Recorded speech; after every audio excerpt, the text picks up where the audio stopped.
Welcome to Shukla study point में आप सभी का स्वागत है आपके अपने YouTube channel Shukla study point में। मैं शिवम शुक्ला आप सभी दोस्तों का हार्दिक स्वागत करता हूं। आज के वीडियो के माध्यम से हम लोग चर्चा करेंगे इकोनॉमिक्स के बारे में, यानी अर्थशास्त्र के बारे में। बीए तृतीय सेमेस्टर के छात्र छात्राओं के लिए यह लेक्चर बहुत ही महत्वपूर्ण होगा। बहुत सारे बच्चों के लगातार कमेंट्स आ रहे थे, लगातार व्हाट्सएप पर मैसेज आ रहे थे कि गुरुजी इकोनॉमिक्स की क्लास बीए थर्ड सेमेस्टर की आप बहुत दिनों से नहीं ले रहे हैं। मैंने कहा बिल्कुल लेनी चाहिए क्लास। आज मैं हाजिर हूं आपके समक्ष महासंग्राम रिवीजन क्लास के साथ economics BA third semester. BA third semester में इकोनॉमिक्स में आपको पढ़ना होता है हिस्ट्री ऑफ इकोनॉमिक थॉट के बारे में, यानी आर्थिक जो विचार हैं उनके इतिहास के बारे में आपको जानना होता है। बहुत ही बारीकी के साथ चीज़ों को आपको बताते हुए हम आगे बढ़ेंगे, चीज़ों को समझते हुए आगे बढ़ेंगे। इसमें उन प्रश्नों को शामिल किया गया है जो पिछले 2-3 वर्षों में परीक्षाओं में पूछे गए हैं। ऐसे ही और मॉडल पेपर और जो है महासंग्राम रिवीजन क्लास आपके समक्ष आती रहेगी, जिसमें आप तमाम प्रकार के इम्पॉर्टेंट क्वेश्चंस के बारे में जान पाएंगे, समझ पाएंगे और अध्ययन कर पाएंगे। आइए हम चर्चा करने का प्रयास करते हैं कि कौन कौन से क्वेश्चंस आपकी परीक्षा के लिए बहुत ही ज़्यादा महत्वपूर्ण है, अब की बार परीक्षा में पूछे जा सकते हैं। क्लियर? चले, पहला क्वेश्चन आपकी स्क्रीन पर आ चुका है, सभी लोग देखने का प्रयास करेंगे। पहला क्वेश्चन है डेविड रिकार्डो पर संक्षिप्त टिप्पणी कीजिए। टिप्पणी संक्षिप्त करनी है आपको किस पर? डेविड रिकार्डो पर। डेविड रिकार्डो बेसिकली एक अर्थशास्त्री हैं, पाश्चात्य अर्थशास्त्री हैं, बड़े फेमस अर्थशास्त्री में इनका नाम लिया जाता है। ठीक है, ध्यान रखेंगे। डेविड रिकार्डो का जन्म हुआ था 1772 ईस्वी में। लंदन के एक यहूदी परिवार में इनका जन्म हुआ था। कहाँ पर? लंदन में इनका जन्म हुआ था। लंदन कहाँ पर है? इंग्लैंड में पड़ता है लंदन। तो लंदन में एक यहूदी परिवार, यहूदी एक धर्म है, उसी धर्म में यहूदी धर्म के परिवार में मतलब कि इनका जन्म हुआ था। किसका? डेविड रिकार्डो का। और इकोनॉमिक्स के क्षेत्र में बड़ा ज़बरदस्त नाम है डेविड रिकार्डो। ठीक है, कीन्स का, मार्शल का, पीगू का, इन सभी का नाम बहुत ही इम्पोर्टेंट है। क्लियर? तो लंदन में एक यहूदी परिवार में इनका जन्म हुआ था। उसके पूर्वज हॉलैंड के निवासी थे। किसके पूर्वज? डेविड रिकार्डो के जो पूर्वज थे ये हॉलैंड में रहा करते थे, वहीं से एक प्रकार से ये इंग्लैंड आए थे, जो बाद में इंग्लैंड में बस गए थे। डेविड रिकार्डो को प्रतिष्ठित संप्रदाय का आधार स्तंभ अर्थशास्त्री भी माना जाता है, यानी प्रतिष्ठित अर्थशास्त्रियों में से गढ़ प्रतिष्ठित संप्रदाय के अर्थशास्त्रियों में इनका नाम एक प्रकार से अग्रगण्य है, एक स्तंभ के रूप में इकोनॉमी के जाने जाते हैं। डेविड रिकार्डो की अर्थशास्त्र के विभिन्न समस्याओं में रुचि ली थी, यानी डेविड रिकार्डो जो हैं इन्होंने एक प्रकार से जो अर्थशास्त्र की तमाम प्रकार की समस्याएं थीं उन समस्याओं पर अपने विचार दिए, समस्याओं के समाधान के लिए तमाम प्रकार के सिद्धांतों का एक प्रकार से वर्णन किया। ठीक है, ये बात आप ध्यान रखेंगे। यद्यपि एक व्यवहारिक अर्थशास्त्री होने के नाते, चूँकि एक व्यवहारिक अर्थशास्त्री हैं उसके नाते उसने वितरण की समस्याओं पर ही विशेष ध्यान दिया। वितरण मतलब क्या होता है? जैसे देखें, उत्पादन, उपभोग, वितरण, ये सब अर्थशास्त्र के विभिन्न पहलू होते हैं। तो उसमें जो वितरण होता है इसमें एक प्रकार से संसाधनों का उचित मात्रा में एक प्रकार से वितरण करना, ताकि सभी समान मात्रा में लोग पा सके चीज़ों को। तो वितरण पर ज़्यादा फोकस किया इन्होंने, चूँकि एक व्यवहारिक अर्थशास्त्री थे इस नाते इन्होंने वितरण की समस्याओं पर ज़्यादा फोकस किया। डेविड रिकार्डो ने भूमि के लगान का नया सिद्धांत प्रस्तुत किया। तो लगान सिद्धांत के लिए बेसिकली इनको प्रसिद्धि मिलती है डेविड रिकार्डो को। डेविड रिकार्डो लगान सिद्धांत से बड़े फेमस होते हैं। उन्होंने मुद्रा यानी मनी के परिमाण सिद्धांत व अंतर्राष्ट्रीय व्यापार के तुलनात्मक लागत सिद्धांत की भी व्याख्या प्रस्तुत करी। तो मुद्रा के परिमाण का सिद्धांत किसने दिया? तो डेविड रिकार्डो ने दिया, मतलब और भी विद्वानों ने दिया, लेकिन इन्होंने अपने हिसाब से दिया। अंतर्राष्ट्रीय व्यापार के तुलनात्मक लागत का सिद्धांत भी डेविड रिकार्डो ने दिया। प्रोफेसर OH टेलर ने लिखा है कि डेविड रिकार्डो ही वास्तव में अर्थशास्त्र का जनक था। यानी डेविड रिकार्डो, वैसे तो स्मिथ को माना जाता है, ठीक है, स्मिथ को माना जाता है एक प्रकार से जनक, BA स्मिथ को अर्थशास्त्र का, लेकिन डेविड रिकार्डो को एक प्रकार से मतलब एडम स्मिथ को माना जाता है। ठीक है, BA स्मिथ तो इतिहासकार हैं। एडम स्मिथ की अगर बात की जाए तो एडम स्मिथ जो हैं ये एक प्रकार से क्या माने जाते हैं? एडम स्मिथ अर्थशास्त्र के पितामह कहना उचित होगा इनको, चूँकि एडम स्मिथ के बाद आप देखेंगे जो अर्थशास्त्र को एक नई दिशा और एक व्यवस्थित क्रम में ढाला, उनमें एक प्रकार से नाम आता है डेविड रिकार्डो का। ये बात आप ध्यान रखेंगे। ठीक है, तो इसीलिए अर्थशास्त्र का पिता आप कह सकते हैं किसको? पिता कह सकते हैं डेविड रिकार्डो को, और पितामह कह सकते हैं। पितामह मतलब क्या होता है? दादा। ठीक है, तो पितामह कह सकते हैं आप एडम स्मिथ को। क्लियर? ध्यान रखेंगे। तो ये डेविड रिकार्डो के बारे में उन पर आप टिप्पणी ऐसे कर सकते हैं। तो ये आपका प्रश्न का उत्तर हो जाता है। लघु उत्तरीय में ऐसे क्वेश्चंस पूछे जाते हैं। आगे देखेंगे, अगला क्वेश्चन आ चुका है, दूसरा नंबर प्रश्न है भैया। प्रश्न है, आवश्यकता शून्यता सिद्धांत का वर्णन कीजिए। आवश्यकता शून्यता सिद्धांत क्या है, इसके बारे में बताने का प्रयास करेंगे। फटाफट से सभी लोग बताइएगा, बहुत ही महत्वपूर्ण एक प्रकार से यह है। देखिए, प्रोफेसर जेके मेहता का सबसे अधिक प्रसिद्ध सिद्धांत माना जाता है आवश्यकता शून्यता का सिद्धांत। प्रोफेसर जेके मेहता भारतीय शास्त्री हैं जो उनके आवश्यकता के विश्लेषण पर आधारित होता है, यानी आवश्यकता के विश्लेषण पर आधारित है आवश्यकता शून्यता का सिद्धांत प्रोफेसर मेहता का। इसी सिद्धांत पर उनका आर्थिक चिंतन आधारित है, यानी जितना भी आर्थिक चिंतन आप देखेंगे इनका प्रोफेसर मेहता का, वो आर्थिक चिंतन जो होगा इनका, यानी इकोनॉमिकल जो थॉट है इनके, ये एक प्रकार से आवश्यकता शून्यता के प्रिंसिपल पर के थियरी पर ही एक प्रकार से डिपेंडेंट है, आधारित है। अर्थशास्त्र की परिभाषा में उन्होंने कहा है, प्रोफेसर जेके मेहता ने, कि अर्थशास्त्र वह विज्ञान है जो आवश्यकता शून्यता के लक्ष्य को प्राप्त करने के साथ एक साधन के रूप में मानवीय व्यवहार का अध्ययन करता है। किसका? अर्थशास्त्र वह विज्ञान है जो आवश्यकता शून्यता के लक्ष्य को प्राप्त करने के एक साधन के रूप में मानवीय व्यवहार का अध्ययन करता है, ह्यूमन बिहेवियर का अध्ययन करता है। किसके संदर्भ में? एक साधन के रूप में। किसको प्राप्त करने के? आवश्यकता शून्यता के लक्ष्य को प्राप्त करने के एक साधन के रूप में मानवीय व्यवहार का अध्ययन कौन करता है? अर्थशास्त्र रूपी विज्ञान करता है। ठीक है, ये किसने कहा? प्रोफेसर जेके मेहता ने परिभाषा दी। मनुष्य की आवश्यकता, मतलब मनुष्य जो है उसकी आवश्यकता जुड़ी हुई है, एक आवश्यकता दूसरे आवश्यकताओं से जुड़ी हुई है। मनुष्य के जीवन में नीड्स लगातार बढ़ती भी जाती हैं। आवश्यकता के साथ पीड़ा का भाव भी जुड़ा हुआ है, जिसके कारण मनुष्य का सहज आनंद नष्ट हो जाता है। कभी कभी आवश्यकताओं के चलते लोग एक प्रकार से पीड़ा का सामना भी करते हैं। इस पीड़ा को दूर करके मनुष्य अपने साम्य को पुनः प्राप्त करना करना चाहता है। साम्य मतलब कि जैसी स्थिति पहले थी वैसे दोबारा से एक प्रकार से प्राप्त करना चाहता है, लेकिन चूंकि आवश्यकताएं उसकी बढ़ रही हैं, इस वजह से उसको तमाम प्रकार की विपत्तियों का सामना भी करना पड़ रहा है या करना पड़ता है। ठीक है, ये बात आप ध्यान रखेंगे। इसीलिए वह आवश्यकता से छुटकारा पाना चाहता है। आवश्यकता से छुटकारा दो प्रकार से पाया जा सकता है। पहली तो ये, अगर कोई नीड्स लगातार बढ़ती जा रही व्यक्ति की, तो शून्यता कैसे वो ला सकता है जीवन में? एक तो उसकी पूर्ति करके कम से कम समय के लिए उससे मुक्ति पाई जा सकती है। यानी कोई आवश्यकता है आपकी, कोई नीड्स है, तो उसको आप पूरा कर ले, तो या तो आप कुछ समय के लिए उससे एक प्रकार से फुर्सत पा सकते हैं। हमेशा के लिए नहीं पाएंगे, कुछ समय के लिए ही पाएंगे।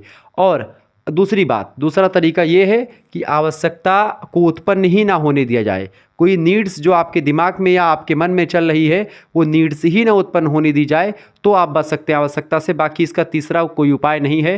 तो आवश्यकता शून्यता एक प्रकार से कब होगी? जब आप एक प्रकार से या तो अपनी आवश्यकता को पूरा कर लेंगे या अपने अंदर आवश्यकता एक प्रकार से उत्पन्न ही नहीं होने देंगे। यह तरीका निग्रह और संयम का मार्ग है और पहले की अपेक्षा श्रेष्ठ होता है।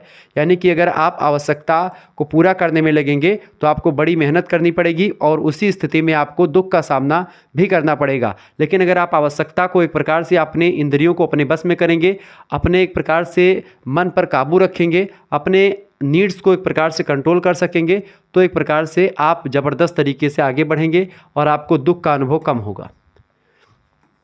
अर्थशास्त्र मनुष्य के इन्हीं प्रयासों का अध्ययन करता है। किन प्रयासों का? कि वो नीड्स किस तरीके से अपनी नीड्स को पूरा करता है, नीड्स को कम करके एक प्रकार से, या नीड्स को उत्पन्न ही नहीं होने देता है, या नीड्स को कैसे पूरा करता है। इन्हीं सभी चीज़ों का अध्ययन अर्थशास्त्र करता है। मनुष्य का आदर्श आवश्यकता शून्यता होता है। आदर्श क्या है? आवश्यकता शून्यता। यानी मनुष्य एक प्रकार से आइडियल है। मनुष्य क्या चाहता है? कि उसकी कोई आवश्यकताएं, कोई नीड्स ही ना बचे या ना उत्पन्न हो। आर्थिक समस्या आवश्यकता से छुटकारा पाने की समस्या का नाम है। ठीक है, आर्थिक समस्या आवश्यकता से छुटकारा पाना ही एक प्रकार से है। जो आर्थिक समस्या है बेसिकली कब उत्पन्न होती है? जब व्यक्ति की आवश्यकताएं, व्यक्ति की नीड्स जो होती हैं लगातार बढ़ती जाती हैं, तो वही आर्थिक समस्या का भी एक कारण बनती है। ठीक है, ये बात आप ध्यान रखेंगे। जब आवश्यकता का अभाव होता है, यानी आवश्यकता की कमी होती है, तो जो सहज स्थिति होती है उसे आनंद कहा जाता है। जब किसी के जीवन में आवश्यकता ही किसी चीज़ की नहीं बचती है तो वह व्यक्ति एक प्रकार से खुशी का अनुभव करता है, लेकिन जिसके जीवन में लगातार आवश्यकताएं बनी है वो एक प्रकार से व्यक्ति दुखी का कारण, मतलब कि उसके जीवन में दुख ही रहता है।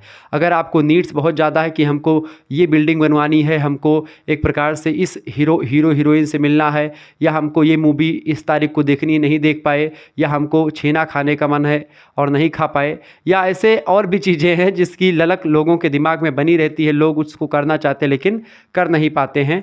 ऐसी स्थिति में महोदय एक प्रकार से आपको क्या करना होगा, आपको एक प्रकार से जब आपकी आवश्यकताएं लगातार बढ़ती जाएंगी तो आपको दुख एक प्रकार से और बढ़ता जाएगा, और जैसे जैसे आवश्यकताएं आपकी कम होती जाएंगी आपका दुख जो होगा वो कम होता जाएगा। इसीलिए आवश्यकता जो है एक प्रकार से उसको अपने ऊपर हावी ना होने दें, ठीक है, ताकि एक प्रकार से आपके जीवन में दुख ना आए। और जब आवश्यकता की कमी होगी तब एक प्रकार से आप एक प्रकार से क्या होंगे, आप अपने आप को आनंदित महसूस करेंगे। यही इष्ट है, यही अच्छा है, यही ध्येय होता है हर एक व्यक्ति का। इस प्रकार अर्थशास्त्र एक आदर्शवादी विज्ञान है, आइडियोलॉजी से रिलेटेड विज्ञान है, जो मनुष्य को इस ध्येय तक पहुंचाता है कि मनुष्य के जीवन में आवश्यकता कम से कम उत्पन्न हो, या कम से कम एक प्रकार से व्यक्ति के मन में आवश्यकता की एक प्रकार से उत्पत्ति हो, ताकि एक प्रकार से व्यक्ति आवश्यकता जब कम रहेगी व्यक्ति के जीवन में तो खुशी रहेगा। इसीलिए आवश्यकता को कम करना ही आवश्यकता शून्यता के सिद्धांत में बताया गया है, ठीक है। तो आवश्यकता शून्यता सिद्धांत आपको समझ में आ गया प्रोफेसर जेके मेहता का। आगे देखते हैं अगला प्रश्न। अगला क्वेश्चन आपकी स्क्रीन पर आ चुका है, जे.एम. कीन्स पर टिप्पणी कीजिए। जे.एम. कीन्स बहुत फेमस विद्वान रहे हैं। जे.एम. कीन्स का जन्म हुआ था 5 जून को 1883 ईस्वी को। हार्वे रोड कैम्ब्रिज में इनका जन्म हुआ था। इनके पिताजी का नाम था जॉन नेबिले कीन्स। स्वयं प्रसिद्ध अर्थशास्त्री इनके पिताजी भी थे और तर्कशास्त्री भी थे, जो बाद में कैम्ब्रिज विश्वविद्यालय के कुलसचिव भी रहे। कीन्स ने 1902 ईस्वी में कैम्ब्रिज विश्वविद्यालय में प्रवेश किया, यानी एडमिशन लिया। 1905 ईस्वी में कीन्स ने स्नातक की उपाधि यानी BA BSc जो भी कुछ करना था वो किया। कीन्स ने प्रमुख सिद्धांतों की रचना की जो निम्नवत हैं, यानी कि प्रमुख सिद्धांत लिखे, प्रमुख रचनाएं करी, जैसे जिसमें प्रभावपूर्ण मांग के बारे में बताया, उपभोग की प्रवृत्ति को समझाया, गुणक सिद्धांत के बारे में बताया, पूंजी की सीमांत उत्पादकता पर टिप्पणी करी। ऐसे आप देखेंगे तमाम प्रकार के सिद्धांत इन्होंने दिए, ठीक है। ब्याज की तरलता पसंदगी सिद्धांत दिया, ठीक है। इसके अलावा बचत और विनियोग का सिद्धांत भी इन्होंने दिया, किसने, कीन्स ने। और व्यापार चक्र का सिद्धांत भी दिया। फिर से एक बार देखेंगे, नोट डाउन कर लीजिएगा इन पॉइंट्स को, ठीक है। क्या क्या इन्होंने एक प्रकार से कीन्स महोदय ने क्या दिया, कौन कौन से सिद्धांत दिए, कौन कौन सी रचना, प्रभावपूर्ण मांग, उपभोग की प्रवृत्ति, गुणक सिद्धांत, पूंजी की सीमांत उत्पादकता, ब्याज की तरलता पसंदगी सिद्धांत, बचत और विनियोग का सिद्धांत, व्यापार चक्र का सिद्धांत। ये सारे सिद्धांत, ये सब आर्थिक विचार किसके हैं, कीन्स महोदय के हैं। ये बात आप ध्यान, किसके हैं, कीन्स महोदय के हैं, ओके। ये बात ध्यान, प्रोफेसर कीन्स बड़े फेमस विद्वान हैं। जैसे मैंने बताया कि प्रोफेसर जेके मेहता भी बड़े अच्छे अर्थशास्त्री, लेकिन भारतीय हैं और ये विदेशी हैं, ठीक है। हार्वे रोड कैम्ब्रिज में इनका जन्म हुआ था जे.एम. कीन्स का। अगर मान लेते हैं कि आपको एक प्रकार से इकोनॉमिक्स की और भी क्लासेस अटेंड करनी है, या फिर एक प्रकार से इस वीडियो की प्लेलिस्ट, मतलब कि इस वीडियो की और इससे पहले जो मॉडल पेपर हुआ था उसकी आप सभी को PDF प्राप्त करनी है, या आपको किसी अन्य सब्जेक्ट की तैयारी करनी है, आपको कोर्स में ज्वाइन होना है BA को लेकर के, एक प्रकार से हर एक सब्जेक्ट के क्लास को लेकर के BA 3rd सेमेस्टर के बच्चों के लिए एक बहुत बड़ी व्यवस्था शुक्ला स्टडी पॉइंट के द्वारा की गई है, जिसमें एक प्रकार से आपके लिए व्हाट्सएप ग्रुप बना दिया गया है। व्हाट्सएप ग्रुप से में एक प्रकार से क्या होगा, आपको एक प्रकार से देखिए व्हाट्सएप ग्रुप में जुड़ने के लिए आपको 100 रुपये पे करने होंगे, और ये 100 रुपये अभी आपको लगेगा कि गुरुजी तो आपने बहुत बड़ी एक प्रकार बहुत बड़ा काम कर दिया हम लोगों के, क्यों, क्योंकि इसी 100 रुपये में आपके लिए एक प्रकार से सभी सब्जेक्ट की क्लासेस, सभी सब्जेक्ट के एक प्रकार से आपके कोर्स, आपको सभी सब्जेक्ट के आपके कोर्स जो होंगे PDF और वीडियोज़ के साथ, जिसमें आपको PDF भी दिया जाएगा, ठीक है। वीडियो लेक्चर भी मिलेंगे आपको तमाम सारे, ठीक है। लाइव क्लासेस भी आपको मिलेंगी। इसके अलावा जो है क्वेश्चन पेपर की PDF भी मिलेगी और आंसर भी मिलेंगे क्वेश्चंस पेपर के। इस तरीके से आपकी बहुत सारी चीज़ें की तैयारी हो जाएगी। सभी सब्जेक्ट में आपके क्या होंगे, ऑल सब्जेक्ट्स में आपके, यानी सभी सब्जेक्ट में आपको क्या क्या मिलेगा, जैसे आपके political science, geography, history, Hindi, Sanskrit, English, ऐसे और तमाम प्रकार के सब्जेक्ट की क्लासेस, और साथ ही साथ एक सब्जेक्ट जो आपका को करिकुलर वाला होता है उसकी भी तैयारी आपकी इसी 100 रुपये में ही करवा दी जाएगी। यानी कुल मिलाकर के कहें तो आपके 3 मेजर सब्जेक्ट हो गए, ठीक है, 3 मेजर सब्जेक्ट, एक आपका माइनर सब्जेक्ट हो गया, ठीक है, और एक आपका को करिकुलर सब्जेक्ट हो गया जिसको आप अनिवार्य पेपर बोलते हैं, ठीक है। अनिवार्य, जैसे आपने फर्स्ट सेमेस्टर में फूड न्यूट्रिशन का दिया और सेकंड सेमेस्टर में फर्स्ट एड एंड हेल्थ का दिया, ऐसे ही थर्ड सेमेस्टर में human values and environmental studies का पेपर देना है। तो ये ऑब्जेक्टिव टाइप के क्वेश्चंस होते हैं जिसमें 100 क्वेश्चंस ऑब्जेक्टिव आते हैं, ठीक है। और ये बहुत ही इंपॉर्टेंट पेपर होता है, इसको अगर आप फेल हो जाते हैं तो आपको एक प्रकार से अलग मतलब कि अगले कक्षा में तो आपको भेज दिया जाता है, लेकिन इसको पास करना पड़ता है, आपको इसको पास ही करना पड़ेगा, ठीक है। ये बात ध्यान रखेंगे। आपको करना कुछ नहीं है, बस 91 61 93 60 62 पर SMS करके क्या करना है, आपको एक प्रकार से अपना नाम बता देना कि हमारा नाम ये है, हम इस यूनिवर्सिटी से, अपनी यूनिवर्सिटी का नाम और अपने सब्जेक्ट्स को एक प्रकार से बता देना है। ये 3 चीज़ आप बताएंगे, ठीक है। और उसके बाद में आपको क्या लिखना है कि हमको कोर्स चाहिए, हमको एक प्रकार से ग्रुप में से ज्वाइन होना है, ठीक है, BA थर्ड सेमेस्टर के। तो आपको एक प्रकार से बता दिया जाएगा, एक स्कैनर आपके पास सेंड किया जाएगा, उसी पर मात्र और मात्र 100 रुपीज़ आपको सेंड कर देने होंगे, ठीक है। 100 रुपीज़ आपको सेंड कर देने होंगे और उसके बाद में ग्रुप से आपको ऐड कर दिया जाएगा। वहाँ पर आपको PDF नोट्स और तमाम प्रकार की जो है लेक्चर्स, और आप डायरेक्टली हमसे जुड़ पाएंगे, सबसे बड़ी बात ये। तो कहीं ना कहीं पे मात्र 100 रुपये में ही आपको सारी फैसिलिटीज़ दी जा रही है। तो आप अभी पीछे मत हटिए, अभी कोर्स एक प्रकार से खुला हुआ है, फटाफट से आप ज्वाइन हो जाएं। जितना जल्दी आप करेंगे उतना ही आपके लिए परफेक्ट होगा, उतनी ही अच्छी बात है। तो फटाफट से कोर्स ज्वाइन कर लें, ठीक है, ताकि एक प्रकार से आपको कोई दिक्कत ना हो। आपको हर एक सब्जेक्ट की PDF यहाँ पर आपको मिलती रहती है, ठीक है। फटाफट से स्क्रीनशॉट ले लीजिए, 91 61 93 60 62 नंबर है, आप नोट डाउन कर लीजिए, फटाफट से नोट डाउन करें, फिर आगे हम बढ़ते हैं। चलिए, तो इस तरीके से आप इन चीज़ों को पढ़ सकते हैं, समझ सकते हैं। ऐसे ही क्लासेस आपको तमाम प्रकार की मिलेगी, और ये जो क्लास हो रही है इसकी जो PDF है ये आपको उसी ग्रुप में सेंड कर दी जाएगी, ठीक है। बच्चे बहुत सारे पहले से जुड़ चुके हैं, तो उनके पास एक प्रकार से क्लासेस की नोट्स, मतलब कि कब क्लासेस होने वाली, कितने बजे, पहले से उनको एक प्रकार से बता देता है कि कितने बजे से क्लास होगी आपकी, ठीक है। अगला प्रश्न, नेहरू के आर्थिक विचारों का संक्षेप में वर्णन कीजिए। नेहरू, कौन नेहरू हैं ये पंडित जवाहरलाल नेहरू की बात हो रही है। एक नेहरू और है मोतीलाल नेहरू जी। मोतीलाल नेहरू जी कौन है? पंडित जवाहरलाल नेहरू जी के पिताजी हैं। उनके पुत्र थे जवाहरलाल नेहरू, भारत के प्रथम प्रधानमंत्री, और एक प्रकार से आप देखेंगे विश्व स्तर के नेता थे पंडित जवाहरलाल नेहरू। पंचशील सिद्धांतों में अपना योगदान दिया था, ठीक है। अच्छे नेता भी थे और अच्छे दार्शनिक भी माने जाते हैं नेहरू। गांधी जी के विचारों को फॉलो करते थे। कुछ विचार थोड़े से अलग जरूर है, लेकिन गांधी जी के ही आदर्शों पर काम किया इन्होंने। नेहरू के आर्थिक विचारों का संक्षेप में हमको वर्णन करना है, कैसे लिखेंगे? देखें, नेहरू जी सहकारिता के पक्ष में थे। सहकारिता मतलब एक साथ सभी लोग रहें, कोई एक प्रकार से झगड़ा लड़ाई ना हो, हिंदू मुस्लिम सिख ईसाई आपस में सब भाई भाई वाले सिद्धांत को गांधी जी के फॉलो करने के पक्ष में थे। बहुत ही सहिष्णुता व्यक्ति थे, एक प्रकार से हिंदी चीनी भाई भाई इन्होंने बोल दिया। अब आप सोचो गांधी जी से एक कदम और आगे उन्होंने कहा कि जब जाने की बात आई कि भाई UN में सदस्यता, UNO में एक प्रकार सदस्यता लेनी है, तो अस्थायी सदस्य देशों में तो भारत का नाम नॉमिनेट हुआ। इन्होंने कहा कि चाइना के लोगों को भेज दिया कि यार तुम जाओ यार, हिंदी चीनी भाई भाई आप में से आप बनो या हम बने, बात एक ही है, ठीक है। तो फिर एक प्रकार से इन्होंने ऐसा बोला था।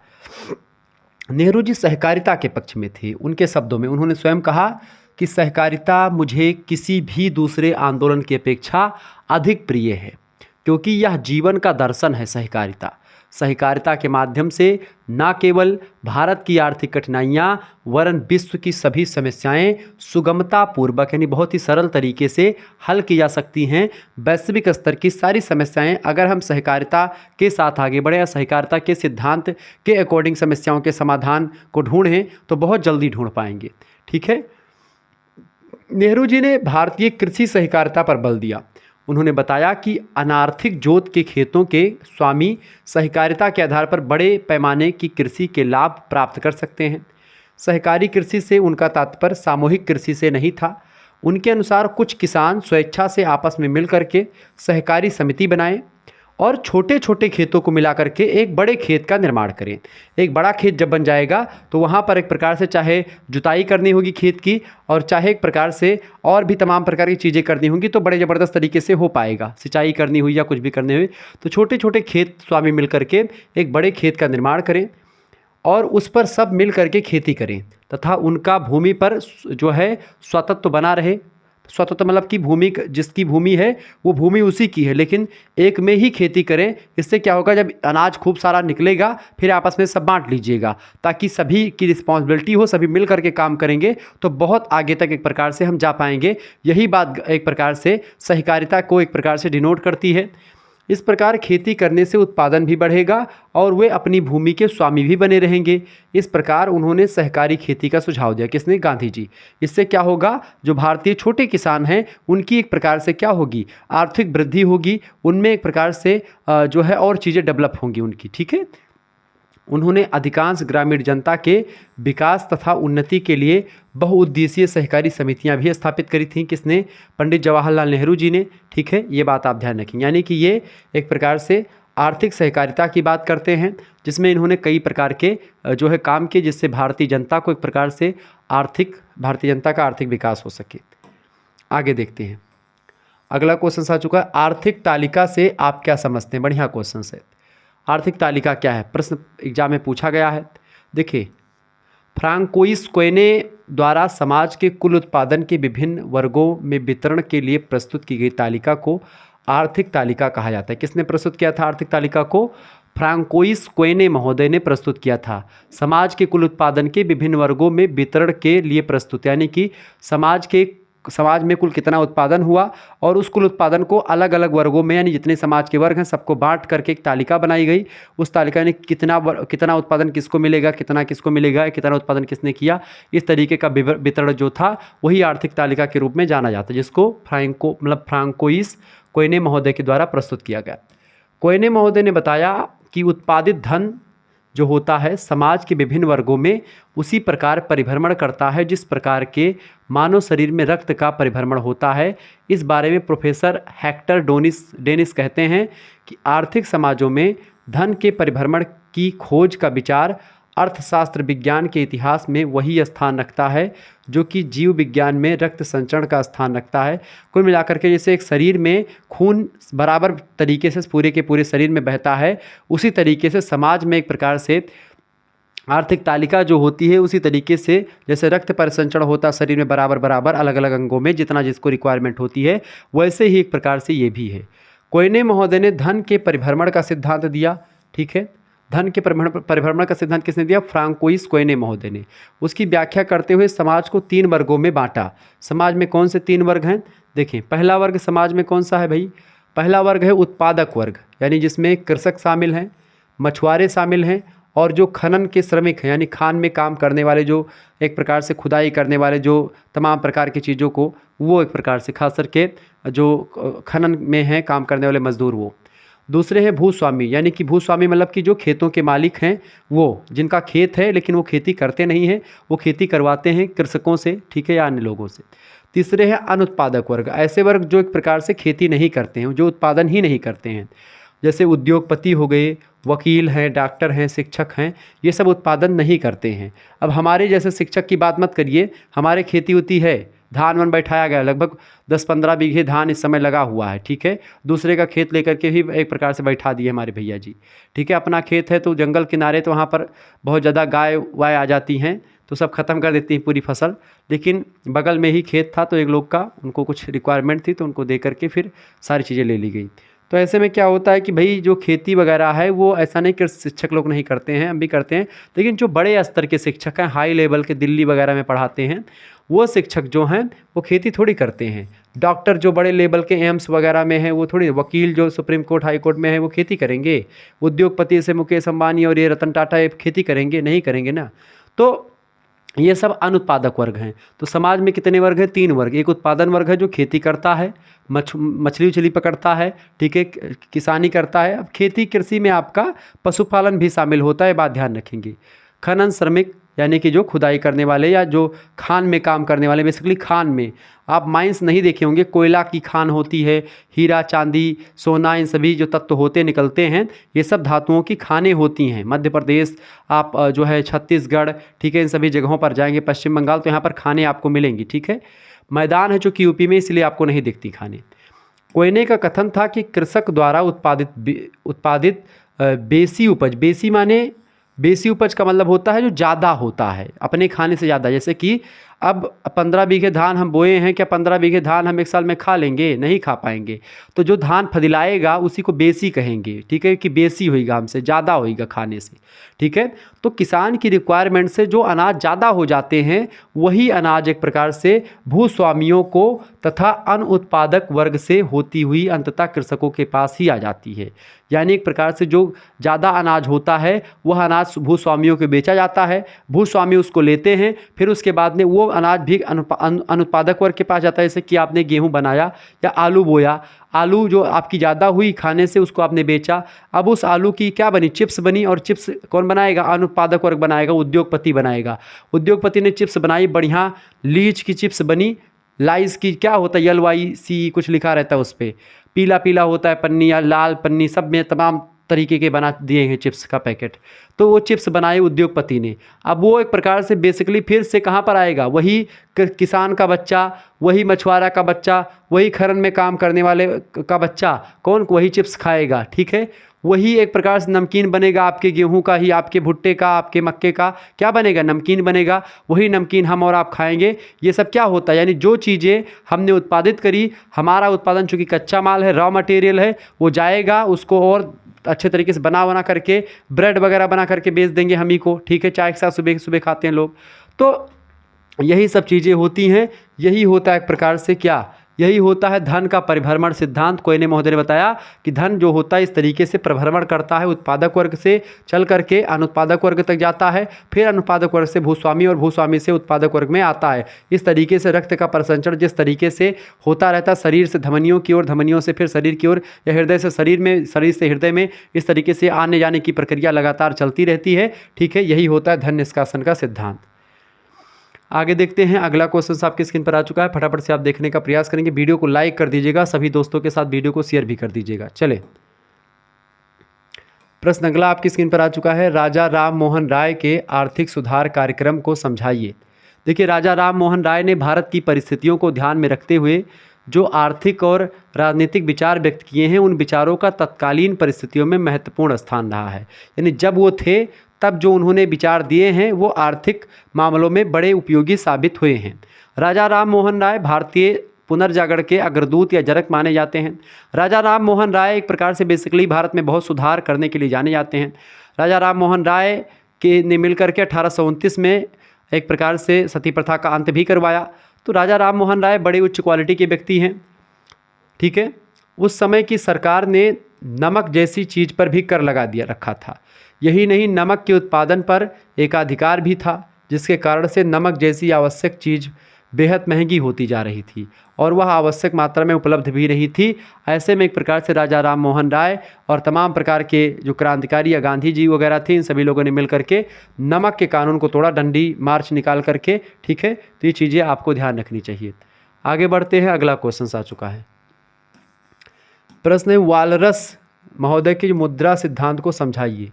तो वालरस के अनुसार मुद्रा जो होती है, मनी जो होती है, उसकी आवश्यकता खरीदी जाने वाली वस्तुओं की आवश्यकता से अधिक कुछ भी नहीं होती है। यानी कि अगर आपको मोटरसाइकिल खरीदनी है तो उसी मोटरसाइकिल को आपको एक प्रकार से खरीदनी, तो उसकी आवश्यकता यानी वस्तुओं की आवश्यकता से अधिक मुद्रा का मान नहीं होता है। मुद्रा की आवश्यकता बस उतने देर के लिए होती है जब आपको किसी चीज़ की रिक्वायरमेंट होती है, ठीक है। तभी तक एक प्रकार से मुद्रा या मनी एक प्रकार से इम्पोर्टेंट होती है। इसीलिए मुद्रा का स्टॉक रखा जाता है, इसी स्टॉक के से ब्याज के रूप में संतुष्टि प्राप्त होती है, ठीक है। यही कारण है कि मुद्रा की प्रभावपूर्ण मांग ब्याज की दर का घटता फलन होता है, ठीक है। तो मुद्रा की प्रभावपूर्ण मांग ब्याज की दर का क्या है? एक घटता फलन है। वालरस महोदय ने नकदी बैलेंस सिद्धांत का प्रतिपादन करके बताया कि नकदी बैलेंस जो होता है, जो नगद लोग रखते हैं, उसकी मांग इसलिए उत्पन्न होती है कि वो भोक्ता वस्तुओं के लिए प्रतीक्षा नहीं कर सकते हैं कि कोई वस्तु हमको देर में मिलनी चाहिए। लोग जैसे आज आपको मोटरसाइकिल चाहिए तो आज ही चाहिए, कल नहीं लेना है।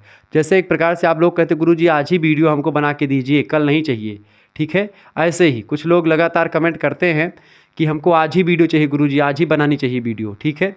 तो ऐसे में आज ये क्लास गुरुजी लेना है आपको, कल वो क्लास लेना है। तो ऐसे में एक प्रकार से बहुत सारे चीज़ें होती हैं, रिक्वायरमेंट होती है और उसकी रिक्वायरमेंट वो आज ही पूरी करनी होती है, ठीक है।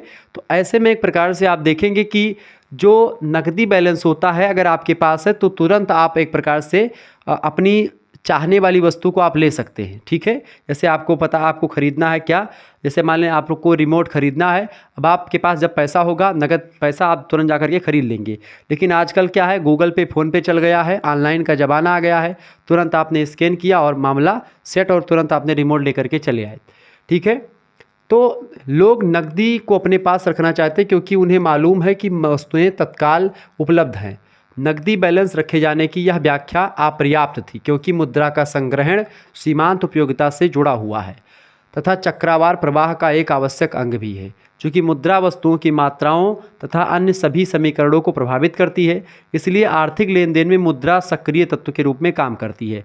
अगर आपको कोई लेन देन करना तो उसके लिए मुद्रा बहुत ज़रूरी है। नकदी की मांग कुल लेन देन पर डिपेंड करती है।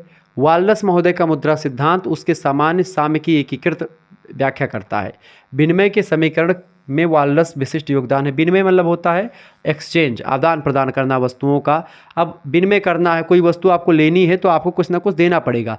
तो पहले जब प्राचीन काल में होता था व्यापार वगैरह तो विनिमय की प्रणाली के द्वारा होता था, वस्तु विनिमय होते थे, एक वस्तु को दे करके दूसरी वस्तु उसी कीमत की ले लेते थे। लेकिन अब क्या है, आप गाँव वगैरह में अभी भी देखते होंगे कि जैसे मान लेते हैं हम लोग छोटे छोटे थे तो एक प्रकार से जब हमारे घर में मान लेते पैसा नहीं होता था तो ऐसे स्थिति में जो गेहूँ वगैरह होता था तो माता जी हमारी बोलती थी, बेटा ये लो गेहूँ, 1 किलो आधा किलो गेहूँ जो भी देती थी, जाओ 1 किलो गेहूँ बेच करके कुछ चीनी ले आओ। तो हम लोग एक प्रकार जाते थे तब 20 रुपये किलो या 25 रुपये किलो चीनी हुआ करती थी। तो आधा 1 किलो गेहूँ ले जाते थे तो आधा किलो चीनी लगभग में मिल जाती थी, लगभग 10-12 रुपये की आधा किलो, या ऐसे और भी थोड़ा गेहूँ 2 किलो हो जाता था तो आधा किलो चीनी या 1 पाव चीनी ऐसे लेकर के चले आते थे। चाय बनती थी, पहले एक ही टाइम चाय बना करती थी, या कभी कभी जब कोई नात रिश्तेदार आते थे तब चाय बनती थी, बहुत पहले जब हम लोग छोटे छोटे थे। अब तो 2-2 टाइम चाय बनने लगी है, ठीक है। तो पहले 3 टाइम हम लोग खाते थे, अब 2 ही टाइम खा पाते हैं क्योंकि चाय पी लेते हैं, ठीक है।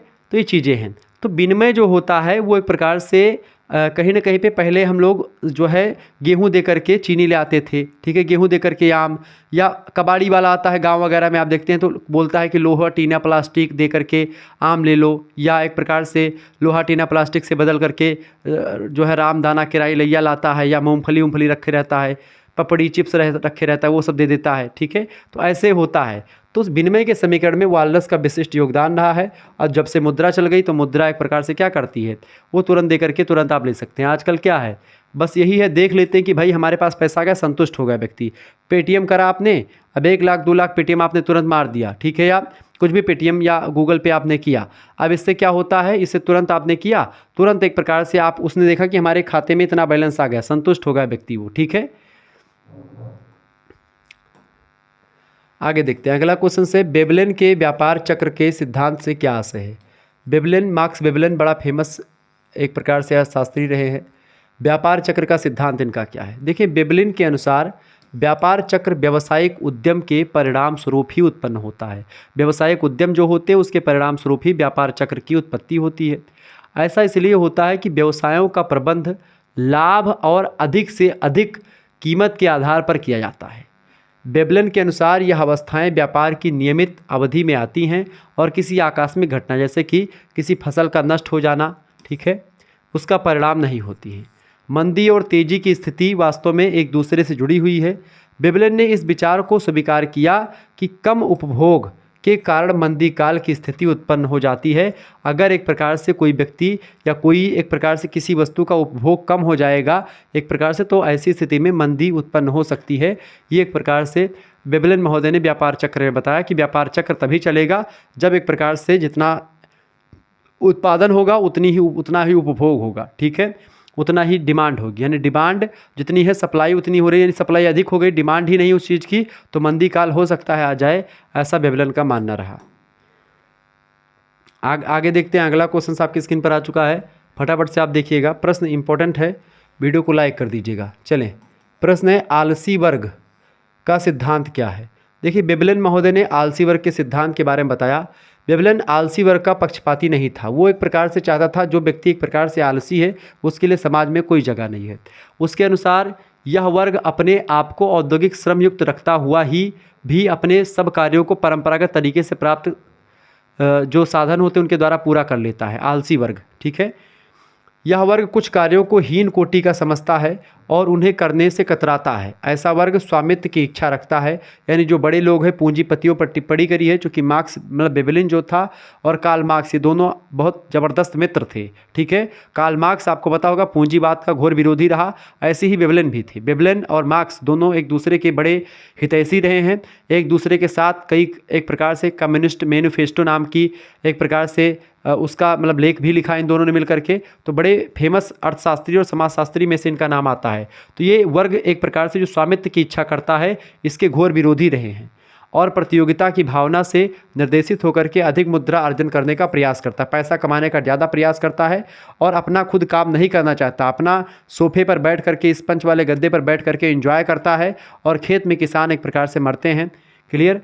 वेबलिन ने इस वर्ग को लुटेरों का समूह बताया है। यानी ऐसे वर्ग जो काम नहीं करते हैं, मात्र काम करवाते हैं, बस कुछ पैसे उनके पास है उसी वजह से, तो उनको एक प्रकार से लुटेरों का समूह बताते हुए इसकी भर्त्सना की है, मतलब कि कूट की है। कूट मतलब कि एक प्रकार से मतलब बोलते हैं कि आलोचना करी है और कहा कि यह वर्ग पूरे समाज पर भार होता है। इनके अनुसार उस व्यक्ति को भोजन नहीं मिलना चाहिए जो कार्य ना करता हो। ठीक है, यानी जो काम करता हो, जो मेहनत करता हो, उसी को एक प्रकार से भोजन मिलने का अधिकार है। बाकी जो व्यक्ति काम नहीं करता है उसको भोजन एक प्रकार से लेने का कोई अधिकार नहीं है। ठीक है, ये बात इन्होंने कही। आगे देखते हैं, अगला क्वेश्चन आपकी स्क्रीन पर आ चुका है। फटाफट से आप लोग वीडियो को लाइक कर दीजिएगा, चैनल पर अगर नए हैं तो सब्सक्राइब अवश्य कर दीजिएगा। ठीक है, चले अगला क्वेश्चन आ चुका है भाई। प्रश्न है, जनसंख्या के संबंध में कौटिल्य के विचारों को बताइए। कौटिल्य यानी चाणक्य, चाणक्य यानी विष्णुगुप्त। ठीक है, विष्णुगुप्त कौन थे? चंद्रगुप्त मौर्य के प्रधानमंत्री थे। ठीक है, ये बात आप ध्यान रखेंगे। आगे बढ़ते चीज़ों को समझने का प्रयास करते। फटाफट से एक बार वीडियो को लाइक कर दीजिएगा, चैनल पर अगर नए हैं तो सब्सक्राइब भी कर दीजिएगा। ठीक है, चले प्रश्न है, जनसंख्या के संबंध में कौटिल्य के विचार। जनसंख्या को लेकर के कौटिल्य का क्या विचार था, क्या मंतव्य था, इसके बारे में बताने का प्रयास करें। फटाफट से वीडियो को शेयर कर दीजिएगा और लाइक कर दीजिएगा, सभी दोस्तों को से बोल दीजिएगा और फिर लाइक भी कर दें। ठीक है, चले जनसंख्या के संबंध में कौटिल्य के विचार को जानने का प्रयास करते हैं।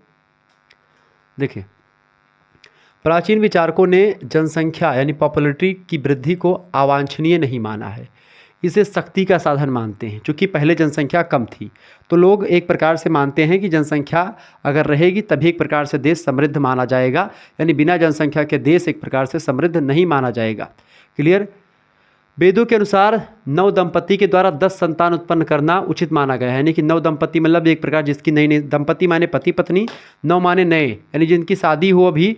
ठीक है, शादी होने के बाद में अगर वो 10 संतान एक प्रकार से उत्पन्न करता है तो एक प्रकार से उचित है, ऐसा वेदों में कहा गया था। क्यों कहा गया था ऐसा?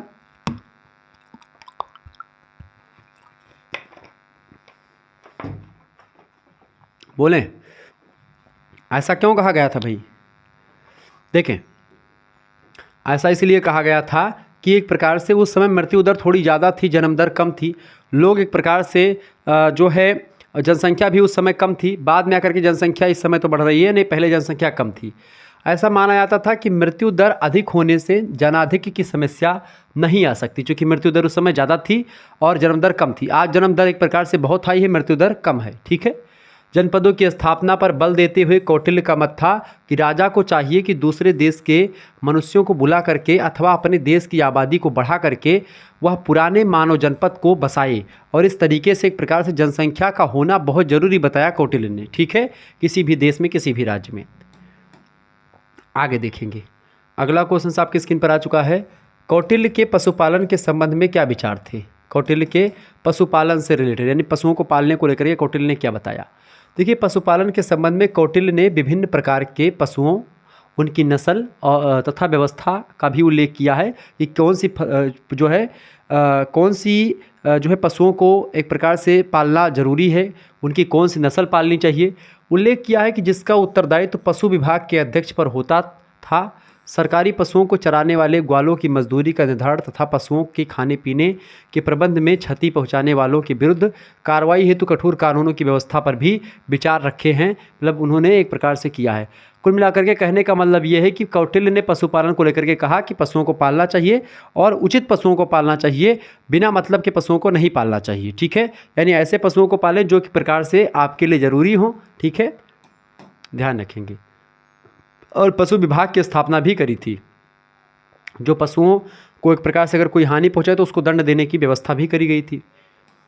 आगे देखेंगे, जनसंख्या के संबंध में प्लेटो के विचार को स्पष्ट कीजिए। प्लेटो कौन है? अरस्तु के गुरु है प्लेटो और प्लेटो के गुरु हैं सुकरात। ये सब एक प्रकार से दार्शनिक है, महान दार्शनिकों में इनका नाम आता है। जनसंख्या के विषय में प्लेटो के विभिन्न विचार थे। प्लेटो कहते हैं कि छोटे नगर राज्यों की अधिकतम आबादी, यानी कोई अगर छोटा नगर है तो उसकी अधिकतम आबादी 5040 होनी चाहिए। यानी एक राज्य, जैसे जो आजकल गांव की आबादी होती है उतनी आबादी एक प्रकार से बेसिकली होनी चाहिए एक नगर राज्य की। अगर एक नगर राज्य है तो 5040 लोग अगर उसमें हैं तो एक राज्य वो कहा जा सकता है, ऐसा प्लेटो कहते हैं। इससे कम संख्या होने पर बाहर से नागरिकों को इनाम दे करके बुलाना चाहिए और अपने राज्य में बसाना चाहिए, ऐसा प्लेटो का मानना है। इससे अधिक होने पर अन्य बस्तियां बसानी चाहिए। अगर 5040 से ज़्यादा लोग एक प्रकार से एक नगर में रह रहे हैं तो उसको दूसरे नगर में बना करके कन्वर्ट कर देना चाहिए। कम अवस्था में विवाह वर्जित है, यानी कि बाल विवाह या कम अवस्था में कम समय में विवाह नहीं करना चाहिए। प्लेटो बीमार, मूर्ख और कामचोरों मतलब कमज़ोरों की संतान के पोषण के पक्ष में नहीं थे। यानी वो कहते हैं कि एक प्रकार से बीमार लोग, मूर्ख लोग और कमज़ोर लोग, इनकी संतान के पोषण के पक्ष में नहीं था कि इनकी संतानों का पोषण ना करें, उस पर ज़्यादा व्यय ना करें, ऐसा एक प्रकार से इसका मानना था प्लेटो का। प्लेटो एक स्वस्थ वर्ग की बात करता है और प्लेटो एक दार्शनिक राजा की भी बात करता है। आगे देखेंगे, अगला क्वेश्चन आ चुका है। राज्य के उदय के संबंध में प्लेटो के विचार को स्पष्ट कीजिए। बताएं, राज्य के उदय के या राज्य के उदय, राज्य उदय का मतलब क्या होता है? जब राज्य नहीं था उससे पहले प्लेटो के क्या विचार थे? देखिए, राज्य का उदय किस प्रकार हुआ, इस विषय में प्लेटो का कथन है कि समाज के सब व्यक्तियों को किसी न किसी व्यक्ति की सहायता की आवश्यकता हमेशा पड़ती ही रहती है, जिससे वे कि एक दूसरे की आवश्यकता की पूर्ति कर सकते हैं। इस प्रकार परस्पर सहयोग करने वाले व्यक्तियों का एक समुदाय निर्मित हो जाता है, जिसे राज्य कहा जाता है। लोग अपनी आवश्यकता को दूसरों से पूरा करते हैं और दूसरे की आवश्यकताओं को खुद पूरा करते हैं। इस तरीके से एक दूसरे की हेल्प करते करते एक समुदाय का निर्माण होता है, समुदाय से राज्य बनता है, राज्य से नगर बन जाता है। ठीक है, जिसे राज्य कहते हैं। भोजन, वस्त्र, निवास इत्यादि मनुष्य की प्रारंभिक आवश्यकताएं हैं, जिनकी पूर्ति परस्पर सहयोग से ही संभव हो पाती है। वस्तु, श्रम विभाजन और विनिमय ने राज्य का निर्माण किया। वस्तु मतलब कि तमाम वस्तुएं ने मिलकर के, श्रम का विभाजन हुआ कि कौन सा काम कौन से वर्ग के व्यक्ति करेंगे, कौन सा काम कौन सा लोग करेंगे, इसका विभाजन हुआ। विनिमय आया, विनिमय मतलब एक्सचेंज की प्रणाली आई कि हम जैसे हमारे पास जो है एक चीज़ हमारे पास मान लेते हैं कि जो है दो चीज़ें हैं। ठीक है, हमारे पास दो रिमोट है। ठीक है, दो रिमोट है। अब एक रिमोट एक प्रकार से मैंने किया कि एक रिमोट जो है, अब ये रिमोट दोनों की क्वालिटी सेम है। ठीक है, अब मान लेते हैं ये रिमोट थोड़ा लंबा है, ये थोड़ा छोटा है, लेकिन दोनों अलग अलग रिमोट है। हमारे पास ये दो रिमोट हैं, इसके पास ये दो रिमोट हैं। हमने क्या किया, एक रिमोट एक एक करके बदल लिया तो दोनों रिमोट हमारे दोनों के पास हो गए। यही होता है एक्सचेंज, ये हो गया वस्तुओं का एक्सचेंज। ऐसे ही हम 1 किलो चीनी लेने जाते हैं तो दुकानदार को पहले हम 40 रुपये देते हैं कि भैया ये लो 40 रुपये। तो बोलेगा क्या चाहिए, तो आप बोलोगे 1 किलो चीनी चाहिए, तो आपको 1 किलो चीनी मिली। क्यों? क्योंकि आपने कागज़ की 40 रुपये की नोट दी, या 40 रुपये आपने दी, 20-20 करके दो नोट दिया, 50 रुपये का दिया, 10 आपको वापस कर दिया। इस प्रकार मनुष्य की अपूर्णता एवं असमर्थता के कारण दूसरों की सहायता की जरूरत होती है, अतः यही राज्य के उदय का कारण बना। यानी प्लेटो बेसिकली कहते हैं कि लोगों के सहयोग से ही एक प्रकार से, चूँकि लोगों को एक दूसरे की मदद हमेशा लेनी ही पड़ती है, एक दूसरे का सहयोग करना पड़ता है, एक दूसरे के बिना एक प्रकार से लोग नहीं रह सकते जीवित। इस वजह से लोगों को सहायता की ज़रूरत पड़ी, लोग इकट्ठा होकर के फिर समाज का निर्माण धीरे धीरे हो गया। ठीक है, प्लेटो कहते हैं कि लोगों के सहयोग से हुआ। आगे बढ़ते हैं, अगला क्वेश्चन आपकी स्क्रीन पर आ चुका है, फटाफट से आप देखेंगे। प्रश्न, माल्थस के आर्थिक विचारों को स्पष्ट कीजिए। माल्थस ने अपनी पुस्तक में जनसंख्या संबंधी विचार दिए हैं तथा इसके अतिरिक्त अन्य अनेक बातों पर भी अपने मत प्रकट किए हैं। माल्थस का जनसंख्या विस्फोट का सिद्धांत भी बड़ा फेमस है। तो जनसंख्या को लेकर के इन्होंने कई बात भी बताई है और आर्थिक विचार में इनके एक प्रकार से कई विचार और हैं, अतिरिक्त अन्य बातों पर भी अपने मत प्रकट किए हैं, परंतु ये सभी विचार यत्र तत्र बिखरे हुए हैं इनके, मतलब कि अलग अलग बिखरे हुए हैं किसके, जो प्लेटो के विचार, मतलब इनके माल्थस के विचार हैं। इन विभिन्न बिखरे हुए विचारों को एकत्र करके हम माल्थस के अनेक आर्थिक मामलों पर विचार मालूम कर सकते हैं। माल्थस के आर्थिक विचारों को निम्नलिखित वर्गों के अंतर्गत रखा जा सकता है, जैसे कि इनका एक सिद्धांत है पहला, जनसंख्या का सिद्धांत। कौन सा सिद्धांत भैया?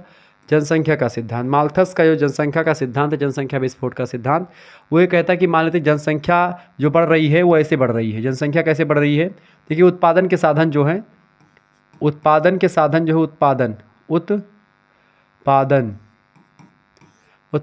कैसे बढ़ रहे हैं? 1 2 3 4 5 ऐसे। और जनसंख्या कैसे बढ़ रही है भैया? जनसंख्या कैसे बढ़ रही है? जनसंख्या बढ़ रही है 1 2 4 8 16 32, ठीक है, 64, इस तरीके से बढ़ रही है। 6 कर लो, यहाँ पर 7 कर लो, ऐसे। यानी यहाँ पर इस तरीके से जनसंख्या बढ़ रही है। कैसे कैसे भैया? ये कौन सी? उत्पादन जो है, उत्पादन के साधन ये बढ़ते हैं समानांतर श्रेणी में। कैसे श्रेणी में? समानांतर श्रेणी में बढ़ते हैं, ठीक है। और जनसंख्या कैसी बढ़ती है? गुणोत्तर श्रेणी में। गुणोत्तर क्या है? गुणोत्तर श्रेणी क्या है? गुणोत्तर श्रेणी की अगर बात की जाए तो गुणोत्तर श्रेणी जो होती महोदय, ये एक प्रकार से एक दूसरे की दुगुना होती चली जाती है। जैसे कि 1 दूना 2, 2 दूना 4, 4 दूनी 8, दूनी 16, दूना 32, दूना 64, इस तरीके से, ठीक है। तो इस तरीके से मतलब गुणोत्तर श्रेणी है कि गुणा होकर के आगे बढ़ रही है। समानांतर श्रेणी मतलब कि समान अंतर मतलब कि इन दोनों के बीच में अंतर कितना है? 1। इन दोनों के बीच में कितना अंतर है? 1। इन दोनों के बीच में कितना अंतर? 1। इन दोनों के बीच में कितना अंतर? 1। तो ये समानांतर श्रेणी है। यानी कि मान लेते हैं एक हीरो होंडा मोटरसाइकिल आज बनी, काल 2 हीरो होंडा बन गई, परसों 3 हीरो होंडा बन गई, चौथे रोज 4 हीरो होंडा बन गई। यानी हीरो होंडा स्प्लेंडर प्लस बनने की या कोई मोटरसाइकिल बनने की जो दर है वो एक प्रकार से 1 2 3 4, यानी आज एक बनी तो कल 2, इस तरीके से बनती है। लेकिन जो चलाने वाले हैं भैया, ठीक है, जो ब्याह में एक प्रकार से सोचते हैं हमको हीरो होंडा स्प्लेंडर प्लस मिलेगा, हमारी शादी तय होगी, तो उनको तो लिए खतरा हो गया भैया अब यहीं पर।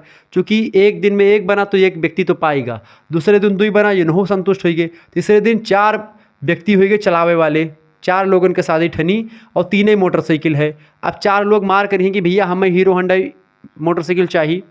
तो ऐसे में क्या होगा? एक व्यक्ति फादिल हो गया, ज़्यादा हो गया। यहाँ पर 4 मोटरसाइकिल जब बनी तो यहाँ पर 8 व्यक्ति चलाने वाले हो गए, यानी 4 व्यक्ति फदिला गए। यहाँ पर 5 मोटरसाइकिल हो गई तो एक प्रकार चलाने वाले कितने हो गए? 16 हो गए, यानी कि लगभग 9 व्यक्ति एक प्रकार से फदिला गए। 9 5 16। तो कहीं ना कहीं पे ऐसे जो है उत्पादन के साधन तो अपनी कैटेगरी में बढ़ रहे हैं, उत्पादन के साधनों का विकास अपने हिसाब से हो रहा है, लेकिन जो चलाने वाले व्यक्ति हैं ना, या जो एक प्रकार से उसको उपभोग करने वाले व्यक्ति हैं, जनसंख्या है, वो गुणोत्तर श्रेणी में लगातार बढ़ रही है। यही एक प्रकार से जन आधिक्य है, लगातार जनसंख्या बढ़ रही है, ठीक है। तो पहला है जनसंख्या का सिद्धांत, माल्थस ने दिया। दूसरा सिद्धांत है मूल्य का सिद्धांत। तीसरा है वितरण का सिद्धांत। अब वितरण में 3 प्रकार का सिद्धांत है, एक है लगान का सिद्धांत, एक है मजदूरी का सिद्धांत और एक है लाभ का सिद्धांत, ठीक है।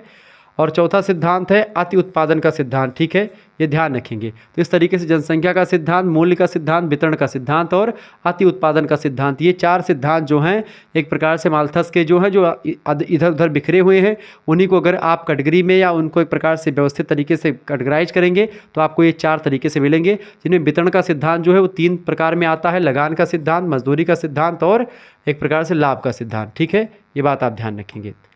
आगे बढ़ते हैं और भी चीज़ों को जानने का प्रयास करते हैं।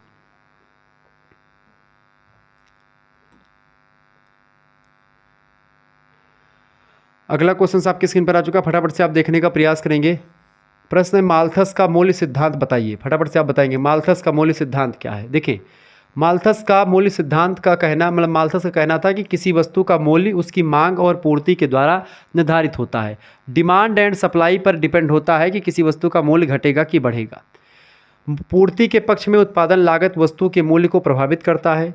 किसी वस्तु का मूल्य कम से कम उसके उत्पादन लागत के बराबर अवश्य होना चाहिए, यानी कि वो जितना एक प्रकार से किसी वस्तु को बनाने में खर्चा लगा, उत्पादन लागत जो है उसके बराबर एक प्रकार से वस्तु का मूल्य होना चाहिए। मान लेते हैं एक हीरो होंडा मोटरसाइकिल बनाने में कोई भी, अब हीरो होंडा मैं बार बार कर रहा हूँ, इसका मतलब ये नहीं कि हीरो होंडा वाले ने मुझको कुछ पैसा दे दिया, ऐसी बात नहीं है, ठीक है। मैं एक शार्ट फॉर्म में समझाने का प्रयास कर रहा हूँ। जैसे कि मान लेते हैं कोई भी वस्तु है, ठीक है, कोई मतलब ऐसे मान लेते हैं, अब कोई भी वस्तु मान लेते हैं ये रिमोट है, ठीक है। अब इस रिमोट को बनाने में मान लेते हैं कितने रुपए लगे भैया, इस रिमोट को बनाने में, ठीक है, 20 रुपये का खर्चा लगा है।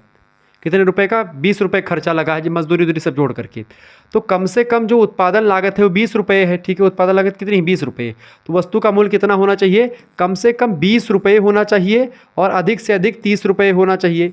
ये अधिकतम मूल्य निर्धारित करके नहीं बताए हैं, लेकिन मूल्य सिद्धांत इनका यही कहता है कि कम से कम जितना रिमोट बनाने में खर्चवा लगा है उतना का रिमोटवा तो बिकाई जाए। समझत हो ना? यानी मूल्य सिद्धांत क्या कहता है कि उत्पादन की हुई वस्तु पर जितना खर्चा हुआ है, इतना व्यय हुआ है, उतने मूल्य की वस्तु कम से कम बेची जाए मार्केट में या उससे अधिक बेची जाए, ठीक है। किसी वस्तु का मूल्य उत्पादन लागत के बराबर भी नहीं है तो वस्तु का उत्पादन कम या बंद हो जाएगा।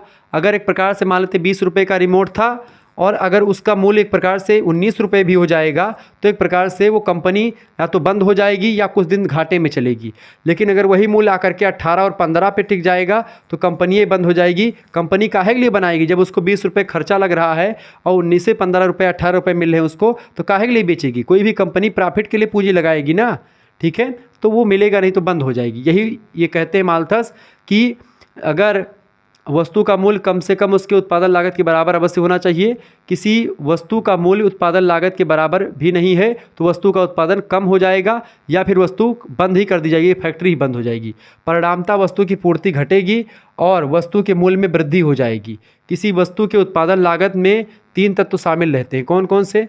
वस्तु का उत्पादन जो होता है उसमें 3 चीज़ें बड़ी इंपॉर्टेंट होती हैं। पहली बात तो क्या? श्रमिक की मजदूरी, यानी कि रिमोट बनाने में जो काम करने वाले श्रमिक थे वो काम करने वाले मजदूरों की खर्चा। दूसरा, पूंजीपति का लाभ, चूँकि पूंजीपति देखेगा जिसने फैक्ट्री स्थापित की है वो सोचेगा कि हमको अभी कुछ प्रॉफिट हो, ठीक है। तीसरी बात, भूमि का लगान। भूमि का लगान मतलब कि जहाँ पर फैक्ट्री स्थापित है उस स्थान का भी एक प्रकार से पूंजीपतियों को टैक्स देना पड़ता है। यानी कि जिस देश में स्थापित है उस देश के सरकार को एक प्रकार से टैक्स देना पड़ता है। तो सरकार का टैक्स वगैरह भी उसी में शामिल हो जाता है, ठीक है। क्या? टैक्सेस यानी कर जो होते हैं ये भी शामिल हो जाते हैं। तो यानी कि श्रमिक मजदूरी कितनी लगी मान लेते हैं, इस रिमोट को बनाने में 10 रुपये एक प्रकार से मजदूरी का खर्चा लगा, ठीक है। 10 रुपये पूंजीपति मतलब 5 रुपये पूंजीपति लाभ चाह रहा है और 10 रुपये एक प्रकार से या 5 रुपये टैक्स एक प्रकार से इस पर लगा, तो 20 रुपये एक प्रकार से कुल मिलाकर के इसकी लागत हो गई कितनी? 20 रुपये। अगर 20 रुपये का ही वस्तु अगर नहीं बिकेगी तो एक प्रकार से फिर क्या हो गया उसमें, ठीक है। अगर 20 रुपये की भी वस्तु नहीं बिक रही है तो कोई कंपनी एक प्रकार से वस्तु नहीं बनाएगी। 5 रुपये अगर लाभ नहीं लेगा कोई जो पूंजीपति जिसने 2-3-4 करोड़ रुपये लगाए हैं उसको 5 रुपये का भी लाभ नहीं मिलेगा तो एक प्रकार से क्या करेगा? वो कंपनी स्थापित ही नहीं करेगा। 5 रुपये अगर सरकार को भी उसमें नहीं मिलेगा तो भी वो नहीं करेगा। 10 रुपये अगर मजदूर को नहीं मिलेगा तो मजदूर मजदूरी नहीं करेगा। इस तरीके से एक प्रकार से यही होता है मूल्य का सिद्धांत, ठीक है। ध्यान रखेंगे चीज़ों को।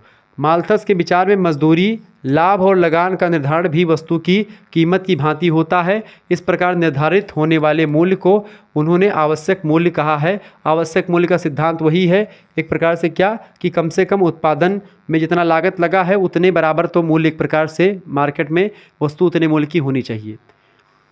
आगे बढ़ते हैं। अगला क्वेश्चन आपकी स्क्रीन पर आ चुका है, फटाफट से देखने का प्रयास करेंगे। प्रश्न है, वाणिज्यवाद के उदय होने के कारणों को बताइए। अच्छा, वाणिज्यवाद और जो है प्रकृतिवाद दोनों पर एक प्रकार से विस्तार से मैंने चर्चा करी है, सेपरेट वीडियो भी बनाई है, तो अगर आपने नहीं देखा तो प्लीज़ देख लें, ठीक है। वाणिज्यवाद के उदय के कई कारण थे। पहला कारण था यूरोप में राजतंत्र का नए सिरे से सक्रिय हो जाना। जब नए सिरे से एक प्रकार सक्रिय हुआ कौन? राजतंत्र, मोनार्की आई। इस दौरान एक प्रकार से यूरोप में एक प्रकार से वाणिज्यवाद का उदय हुआ, व्यापार का उदय हुआ। वाणिज्यवाद बेसिकली व्यापार पर फोकस करता है, कृषि वगैरह को नगण्य मानता है, सोने चांदी पर विशेष ध्यान देता है, व्यापार करने पर ज़्यादा ध्यान देता है। दूसरी बात, राज्य पर चर्च का नियंत्रण कम हो गया। जब राज्य पर चर्च का नियंत्रण कम हो गया ऐसी स्थिति में लोग व्यापार पर ज़्यादा ध्यान देने लगे। इसके अलावा राष्ट्रों को अत्यधिक शक्तिशाली बनाए जाने पर बल दिया गया, ठीक है। इस वजह से भी एक प्रकार से वाणिज्यवाद का उदय हुआ। इसके अलावा जल परिवहन प्रणाली विकसित हो जाने पर यूरोप के जो उत्साही नाविक थे जैसे कोलंबस, वास्को डिगामा, इनके द्वारा अमेरिकी महाद्वीप की खोज कोलंबस के द्वारा और भारतीय उपमहाद्वीप की खोज समुद्री मार्ग के द्वारा एक प्रकार से जो है वास्को डी गामा के द्वारा करी गई।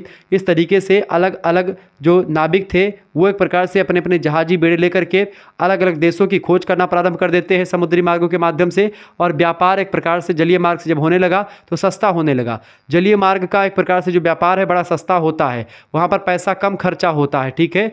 जल में जो जल परिवहन व्यवस्था जो है उस पर ट्रैफिक भी कम है और खर्चा भी कम लगता है, ठीक है। लेकिन बाकी अगर आप ट्रेन वगैरह देखें तो बड़ा खर्चा लगता है इसमें। इस वजह से एक प्रकार से क्या हुआ, व्यापार को बढ़ावा मिला, वाणिज्यवाद को बढ़ावा मिला, ठीक है, जलीय मार्ग की खोज होने जाने से। इसके अलावा धार्मिक क्रांतियाँ हुई, इसकी वजह से भी एक प्रकार से व्यापार को बढ़ावा मिला। मुद्रा का उद्भव हुआ, मुद्रा का विकास हुआ, इस वजह से एक प्रकार से वस्तुओं के लेन देन में कोई एक प्रकार से अब वस्तुओं की अदला बदली वस्तुओं के बराबर नहीं करना पड़ता था। अब मुद्रा दो और एक प्रकार से वस्तु लाओ, इस तरीके से चीज़ें होने लगी। औद्योगिक विनियोग पर अधिक बल दिया जाने लगा, इस वजह से एक प्रकार से वाणिज्यवाद को बढ़ावा मिला। आगे देखते हैं, अगला क्वेश्चन आपकी स्क्रीन पर आ चुका है। प्रकृतिवाद, वाणिज्यवाद और प्रकृतिवाद एक दूसरे के विपरीत धारणाएं हैं। प्रकृतिवादियों का योगदान देखें, प्रकृतिवादी व्यक्तिगत संपत्ति के समर्थक थे। जो व्यक्तिगत संपत्ति थी उसके पोषक थे, उसके समर्थक थे। वास्तव में व्यक्तिगत संपत्ति की धारणा ही देश में समृद्धि ला सकती, ऐसा मानना था प्रकृतिवादियों का। इसके अलावा प्रकृतिवादियों ने व्यापार की उपेक्षा कृषि को सबसे अधिक महत्व दिया। यानी जो प्रकृतिवादी विचारक हैं वो कृषि को एक प्रकार से महत्व देते हैं, व्यापार को महत्व नहीं देते हैं, ठीक है। लेकिन जो वाणिज्यवादी हैं ये कृषि को एक प्रकार से महत्व नहीं देते हैं और ये व्यापार को महत्व देते हैं वाणिज्यवादी। यही अंतर है, दोनों में डिफरेंस है, ध्यान रखेंगे। प्रकृतिवादियों को ही अर्थविज्ञान की नींव डालने वाला माना जाता है, क्योंकि प्रकृतिवादियों ने कृषि के माध्यम से अर्थतंत्र को मजबूत करने का प्रयास किया। इसके अलावा प्रकृतिवादियों ने ही उत्पादन के साधनों के वर्गीकरण का मार्ग भी प्रशस्त किया, खोला, ठीक है। उत्पादन के साधनों के वर्गीकरण का मार्ग किसने प्रशस्त किया? प्रकृतिवादियों ने प्रशस्त किया, ये बात आप ध्यान रखेंगे, ठीक है। आगे बढ़ते और भी चीज़ों को जानने का प्रयास करते हैं। अगला क्वेश्चन आपकी स्क्रीन पर आ चुका, फटाफट से वीडियो को लाइक कर दीजिएगा। चैनल पर अगर नए आए हैं तो सब्सक्राइब अवश्य कर दीजिएगा। प्रश्न आपकी स्क्रीन पर आ चुका है भैया। प्रश्न क्या है? गांधी जी का आदर्शवाद क्या है? बढ़िया क्वेश्चन है परीक्षा की दृष्टि से। एक बार वीडियो को शेयर कर दीजिएगा सभी दोस्तों के साथ, और अगर आपको कोर्स ज्वाइन करना है तो आप कोर्स भी ज्वाइन कर सकते हैं हमारा, ठीक है। ये बात आप ध्यान रखेंगे। चलें, गांधी जी का आदर्शवाद क्या है बताएंगे सभी लोग कमेंट करके। देखिए, गांधी का आदर्शवाद, आइडियलिज्म जो है इस तथ्य पर काम करता है, आधारित है कि व्यक्ति को आत्मनिर्भर होना चाहिए, सेल्फ डिपेंडेंट होना चाहिए हर व्यक्ति को, ऐसा गांधी जी का मानना था। सत्य यानी ट्रुथ और अहिंसा, ठीक है, का पुजारी होना चाहिए व्यक्ति को, ऐसा गांधी जी मानते हैं। व्यक्ति को अपने आचरण की शुद्धता पर विशेष ध्यान देना चाहिए, व्यक्ति का कैरेक्टर ठीक ठाक होना चाहिए, आचरण उसका ठीक ठाक होना चाहिए। औद्योगिकरण देश के विकास के लिए आवश्यक है, किंतु इसमें पूंजी की प्रधानता ना हो, ऐसा भी गांधी जी चाहते हैं। गांधी जी कहते हैं देखिए पूंजीवाद या औद्योगिकरण ठीक ठाक है, लेकिन पूंजीवादी विचारधारा बिल्कुल ठीक नहीं है, या पूंजी की प्रधानता हो औद्योगिकरण में, ऐसा भी एक प्रकार से वो नहीं मानते हैं। क्योंकि भारत एक ऐसा राष्ट्र है जिसमें पूंजी की उपलब्धता कम, श्रम की बहुलता ज़्यादा है। यानी भारत में पूंजी एक प्रकार से कम है और श्रमिक ज़्यादा है, इस वजह से औद्योगिकरण तो हो लेकिन वहाँ पर पूंजी का विशेष योगदान ना हो, श्रम का महत्व हो, ऐसा गांधी जी का मानना था। क्योंकि श्रम बाहुल देश में यदि पूंजी प्रधान तकनीकी का प्रयोग किया जाता है तो निश्चित ही यह कदम निराशाजनक होगा और व्यक्ति बेरोजगार होगा। आज क्यों लोग बेरोजगारी के लिए झेल रहे हैं? क्योंकि जो काम 10 व्यक्ति मिलकर के करते थे, अब वही काम एक व्यक्ति कर रहा है, तो 9 लोग बेरोजगार हुए कि नहीं हुए? क्यों?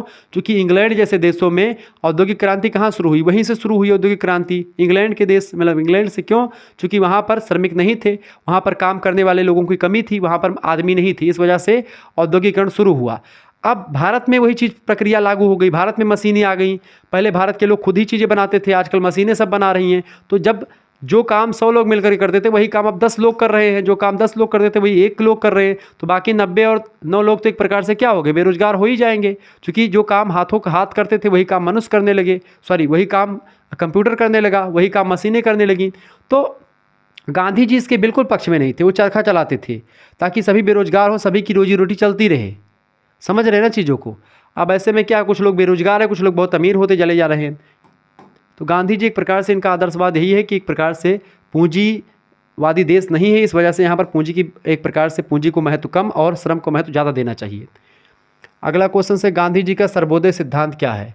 देखिए, सर्वोदय का सिद्धांत, सर्वोदय की प्रेरणा गांधी जी को रास्किन की जो है अनटू द लास्ट नामक पुस्तक से प्राप्त हुई।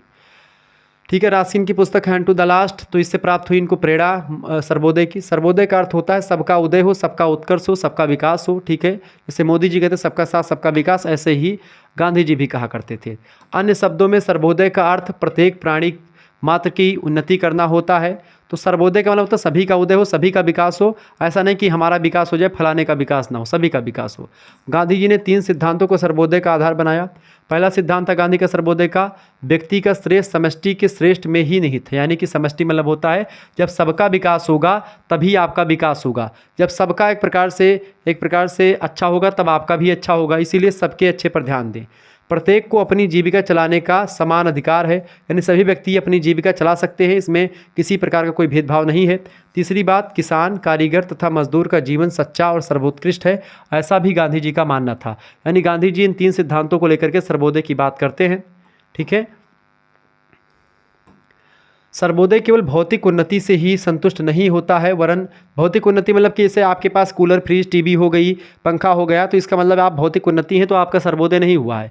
वरन मानव की आध्यात्मिक उन्नति और नैतिक स्तर को ऊंचा उठाना है। यानी कि आपका जो विचार है वो उच्च क्वालिटी का हो, आपकी आध्यात्मिक पावर बढ़े, आपका एक प्रकार से मोरल डेवलपमेंट हो आपका। ठीक है, इसका ऊंचा उठाना गांधी जी का तर्क था कि केवल आपके पास संसाधन ज़्यादा हो जाएं, ठीक है, आपके पास pant shirt tie coat pant हो जाए, इसका मतलब आपकी उन्नति नहीं हुई है। ठीक है, आपका सर्वोदय नहीं हुआ है, आपका विकास नहीं हुआ। विकास आपका तब माना जाएगा जब आपके अभौतिक चीज़ों का एक प्रकार से विकास हो जाए। अभौतिक चीज़ें मतलब कि आपके विचारों का डेवलपमेंट हो, आपके आध्यात्मिकता का डेवलपमेंट हो, नैतिक विचारों का डेवलपमेंट हो, तब। ठीक है, ये बात आप ध्यान रखेंगे। इसकी योजना है कि मेहनत इंसाफ की और फल समाज का। ठीक है, किसकी योजना है भैया? तो ये जो सर्वोदय है इसकी क्या योजना है, प्लान किसका है? मेहनत इंसाफ की और फल समाज का। सर्वोदय कहता है कि तुम दूसरों को जिलाने के लिए जियो। ठीक है, यानी तुम अगर दूसरों को जिलाने के लिए जियोगे तो खुद ही एक प्रकार से आपका जीवन बहुत बेटर हो जाएगा। ठीक है, ये बात आप ध्यान रखेंगे। अगला क्वेश्चन आ चुका है, कौटिल्य पर संक्षिप्त टिप्पणी लिखिए। देखिए, कौटिल्य चंद्रगुप्त मौर्य लगभग 400 या मतलब कि 4वीं ईसा पूर्व के प्रधानमंत्री थे और संभवतः प्रथम ऐसे विचारक थे कौटिल्य जिन्होंने आर्थिक समस्याओं के साथ साथ सामाजिक और राजनीतिक समस्याओं पर भी अपने विचार व्यक्त किए। कौटिल्य ने, कौटिल्य का प्रमुख ग्रंथ है अर्थशास्त्र, इकोनॉमिक्स, चाणक्य के अर्थशास्त्र के नाम से जाना जाता है। कौटिल्य के आर्थिक विचारों का अध्ययन निम्न शीर्षकों के अंतर्गत किया जा सकता है। कौटिल्य ने राज्य पर विचार दिए, अपने भौतिक धन का उद्देश्य और प्रकृति भी बताई, कृषि तथा पशुपालन पर भी अपने विचार दिए, व्यापार को लेकर के कौटिल्य ने अपने विचार दिए, राजस्व यानी टैक्स को लेकर के बताया कि टैक्स कैसे कैसे क्या दिया जाता है, कैसे लिया जाता है। ठीक है, राज्य को टैक्स कैसे लेना चाहिए, कीमतों का नियमन कैसे करना है, यानी किसी भी चीज़ का कीमत कैसे निर्धारित करनी है, जनसंख्या को लेकर के विचार दिए, सामाजिक कल्याण की बात करी, श्रम कैसे होना चाहिए, इस पर भी विचार दिए कौटिल्य ने। ठीक है, कौटिल्य बेसिकली कौटिल्य की रचना जो अर्थशास्त्र है वो अर्थशास्त्र की रचना नहीं, अर्थशास्त्र की पुस्तक नहीं है, वो पॉलिटिकल साइंस की पुस्तक है, लेकिन उसमें इकोनॉमिक पहलू पर भी विशेष ध्यान दिया गया है। ठीक है, क्योंकि राजनीति में एक इकोनॉमिक पहलू भी होता है। आगे देखेंगे, आर.सी. दत्ता के आर्थिक विचारों को बताइए। आर.सी. दत्ता ने भारत के उद्योग धंधों की स्थिति को स्पष्ट करते हुए लिखा कि ब्रिटिश शासन से पूर्व भारत के उद्योगों तथा शिल्पकारों के द्वारा निर्मित वस्तुएं पूरे विश्व में विख्यात थी। यानी कि पहले भारत की जो कलाकारी थी पूरे संसार में फैली हुई थी। ठीक है, इससे हमारे उद्योग निर्मित माल के निर्यात से पर्याप्त आय प्राप्त होती थी। लेकिन ब्रिटिश शासन की स्थापना और ईस्ट इंडिया कंपनी के बढ़ते प्रभाव से क्या हुआ, देश के उद्योग धंधों का पतन हो गया। देश में जो काम हम लोग हाथों से करते थे वो काम मशीनें करने लगी, लोग हाथों से काम करना बंद कर दिए, मशीनों में नौकरी करने चले गए कंपनियों में। ब्रिटिश शासन की नीति के कारण से क्या हुआ, भारत में निर्मित जो माल था उसका निर्यात मतलब कि निर्यात के स्थान पर, निर्यातक के स्थान पर कच्चे माल की निर्यातक देश बन गया भारत चूँकि अभी तक अपने हाथ से चीज़ों को बनाता था, कढ़ाई बुनाई करके, और यहाँ से जो है वस्त्र बेचे जाते थे, तमाम प्रकार की चीज़ें बेची जाती थी देशों विदेशों को। अब क्या है कि यहाँ से कच्चा माल केवल बिक जाता है और विदेशों से वही माल एक प्रकार से पका बन करके या उसकी वस्तुएं बन करके हमारे इंडिया में ला करके बेचते हैं अधिक से अधिक दामों पर। ठीक है, अब ऐसा हो गया, इस कच्चे माल का उपयोग ब्रिटिश के उद्योगों में होता था और ईस्ट इंडिया कंपनी ब्रिटिश उद्योगों द्वारा तैयार सामान को भारत में बेच करके लाभ कमाती थी। ठीक है, भारत का सूती वस्त्र उद्योग विश्व विख्यात था, लेकिन इस उद्योग का ब्रिटिश नीति के कारण से पूरी तरह से पतन हो गया और जो भारत में एक प्रकार से जो सूती वस्त्र के लिए भारत जाना जाता था वह एक प्रकार से अब जो है उसका पूरा का पूरा जो ये था क्या बोलते हैं सूती वस्त्र का व्यापार था वो भंग होगा। किसकी वजह से? अंग्रेज़ों की वजह से, अंग्रेज़ों की कंपनी की वजह से।